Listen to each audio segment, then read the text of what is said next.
कथित शराब घोटाले में गिरफ्तारी के खिलाफ अरविंद केजरीवाल की याचिका पर गुरुवार को सुप्रीम कोर्ट में सुनवाई हुई। जस्टिस संजीव खन्ना और दीपांकर दत्ता की बेंच के सामने ईडी और केजरीवाल की ओर से कई दलीलें पेश की गईं।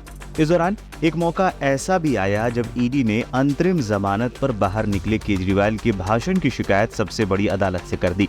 ईडी ने जजों को बताया कि केजरीवाल चुनाव में जीत मिलने पर जेल नहीं जाने का दावा कर रहे हैं। ईडी की ओर से पेश हुए सॉलिसिटर जनरल तुषार मेहता ने केजरीवाल की शिकायत करते हुए कोर्ट में कहा, वो कहते हैं कि यदि आपने झाड़ू को चुना तो मुझे जेल नहीं जाना पड़ेगा।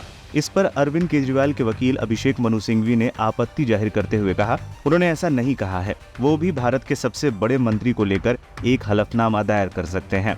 समझा जा रहा है कि उनका इशारा गृह मंत्री अमित शाह की ओर था, जिन्होंने एक इंटरव्यू में कहा था कि ये फैसला सामान्य नहीं है, लोग इसे स्पेशल ट्रीटमेंट मान रहे हैं। सुप्रीम कोर्ट ने अरविंद केजरीवाल के इस बयान पर ईडी की आपत्ति पर विचार करने से भी इनकार कर दिया। सुप्रीम कोर्ट की बेंच ने कहा, ये उनकी कल्पना है, हम कुछ नहीं कह सकते। उनका फैसला पूरी तरीके से स्पष्ट है। गौरतलब है कि कोर्ट ने केजरीवाल को 21 दिन की अंतरिम जमानत देते हुए कहा था कि उन्हें 2 जून को सरेंडर करना होगा। सिंघवी की ओर से केंद्रीय मंत्री के बयान का जिक्र करने पर सुप्रीम कोर्ट ने कहा, फैसले की आलोचना का स्वागत है। हमने किसी व्यक्ति के लिए कोई अपवाद नहीं बनाया है। हमने अपने आदेश में कहा है, जो हमने पाया वो न्यायोचित था। सुप्रीम कोर्ट ने केजरीवाल के बयानों पर कार्रवाई करने से इनकार करते हुए कहा, हमारा आदेश स्पष्ट है कि केजरीवाल को कब सरेंडर करना है। इसके लिए हमने तारीख भी तय कर दी है। कोर्ट ने कहा, हमने अंतरिम जमानत देने की वजह भी बताई है। ये शीर्ष अदालत का फैसला है और कानून का शासन इसी से संचालित होगा। बता दें, मामले की सुनवाई अब शुक्रवार को भी जारी रहेगी। बता दें, ईडी ने अरविंद केजरीवाल को 21 मार्च को दिल्ली शराब नीति मामले में गिरफ्तार किया था। उन्होंने 1 महीने से ज्यादा वक्त ईडी की हिरासत में बिताया। इस दौरान केजरीवाल ने अदालत में गिरफ्तारी को चुनौती देते हुए याचिका भी दायर की। दिल्ली के सीएम का कहना था कि उनकी गिरफ्तारी अवैध है। फिलहाल सुप्रीम कोर्ट ने केजरीवाल को चुनाव प्रचार के लिए 1 जून तक अंतरिम जमानत दे दी है। उन्हें 2 जून को सरेंडर करना है। जमानत के बाद धुआंधार प्रचार कर रहे हैं केजरीवाल। दिल्ली शराब नीति मामले में मिली जमानत के बाद अरविंद केजरीवाल धुआंधार प्रचार करते हुए नजर आ रहे हैं। उन्होंने सबसे पहले दिल्ली में रोड शो किया और जनसमर्थन जुटाया। इसके बाद वो पंजाब में भी चुनाव प्रचार करते हुए नजर आए। केजरीवाल ने गुरुवार को ही लखनऊ में समाजवादी पार्टी के मुखिया अखिलेश यादव के साथ एक संयुक्त प्रेस वार्ता भी की। यहाँ उन्होंने बीजेपी पर जमकर निशाना साधा था। केजरीवाल की आम आदमी पार्टी दिल्ली की 4 और पंजाब की 13 सीटों पर चुनाव लड़ रही है। आइए आपको केजरीवाल का वो भाषण भी सुनाते हैं जिसकी चर्चा ईडी ने आज सुप्रीम कोर्ट में की। दोबारा जेल जाना पड़ेगा।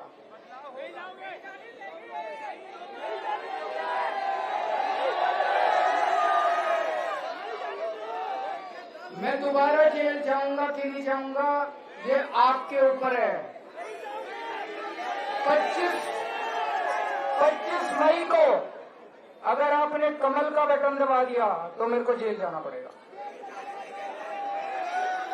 और अगर आपने इंडिया गठबंधन को जिता दिया तो मेरे को जेल जाने की जरूरत नहीं पड़ेगी। हमारे डॉक्टर उदित राज हैं, डॉक्टर उदित राज यहां से खड़े हो रहे हैं।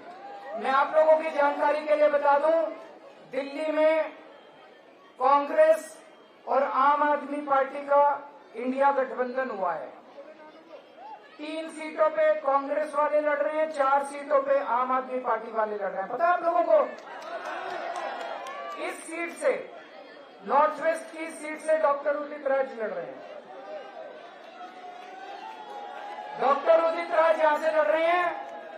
यहां पे आप लोग जब वोट डालने जाओगे, ईवीएम की मशीन पे देखोगे तो जो झाड़ू वाले हैं वहां झाड़ू का बटन नहीं मिलेगा। इस बार झाड़ू वाले भी पंजे पे वोट डाल देना।